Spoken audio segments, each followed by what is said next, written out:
જય સોમનાથ, જય Dwarkadhish. Good morning બધા મિત્રોને. તો જો અમારે આજ ખાવાની હતી દાળ બાટી ભાઈ, કેમ કે અમે કંપની ભરવા ગયા હતા ને હલવાણા હતા, તો આપણે ખાવી પડે એમ હતી. જો આની માથે દાળ બાટી હેકવાની હતી ને અમરો બધું નિરીક્ષણ કરતો હતો ને જો આ અમારે કંપનીનો બોર્ડ છે. આ કંપનીમાં ભરવા આવ્યા ભાઈ, કંઈ સુવિધા હતી નહીં કંપનીની અંદર ને રાતે અમે આવીને દાળ બાટી ખાઈને સૂઈ ગયા હતા ભાઈ. ને જો આ બધું પાર્કિંગ હતું, ગાડીઓ તો બહુ બધી હતી પાર્કિંગની અંદર ને આ અમે સવાર 5 વાગે ગયા હતા તો ભરીને આવી ગયા કંપનીની અંદરથી, પણ પાર્ટીવાળો બિલ નહોતો નાખતો તો પૈસા આપણે કંઈ આવ્યા નહોતા ને કંપનીવાળા બિલ આપણે આપતા નહોતા. બિલ આપ્યા વિના નીકળીએ નહીં ને આ અમે નીકળી ગયા હતા ત્યાંથી ભરીને. અને અમે હતા કોટા બાયપાસમાં, તો કોટા બાયપાસમાં આવેલા જતા હતા ભાઈ ધીમે ધીમે. કોટા બાયપાસમાં એક નવું બ્રિજ બન્યું કેબલવાળું. જો આ કેબલ બ્રિજ છે, બહુ મોટું બ્રિજ છે. કેબલને નીચે નદી છે ભાઈ, આની નીચે એક નદી એ બહુ મોટી, આપણે ખબર તો નથી નદીનું નામ શું છે એ.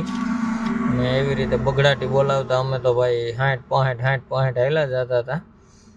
ને પછી અમે પહોંચી ગયા અરવલ્લીના ડુંગરોની મજા લેતા લેતા સવારના પોરમાં હાલ્યા જતા હતા અમે. અરવલ્લીનો ઇતિહાસ તો આપણે બધાને ખબર જ છે, ગુજરાતી છે એને બધાને. અરવલ્લીમાં રાણા પ્રતાપજી અહીંયા રહ્યા હતા ને જો આ કે કિલ્લો હતો, આ ચિત્તોડ આવી ગયું હતું ને ચિત્તોડની ઉપર એક નાનો એવો કિલ્લો છે જે મેન કિલ્લો છે પદ્માવતીજીનો, એ આપણે નથી બતાવી ગયા કેમ કે ઝાકર બહુ હતી. ને જો આવી રીતે અમે બગડાટી બોલાવતા હાલ્યા જતા હતા ભાઈ. ને જય સોમનાથ, જય દ્વારકાધીશ.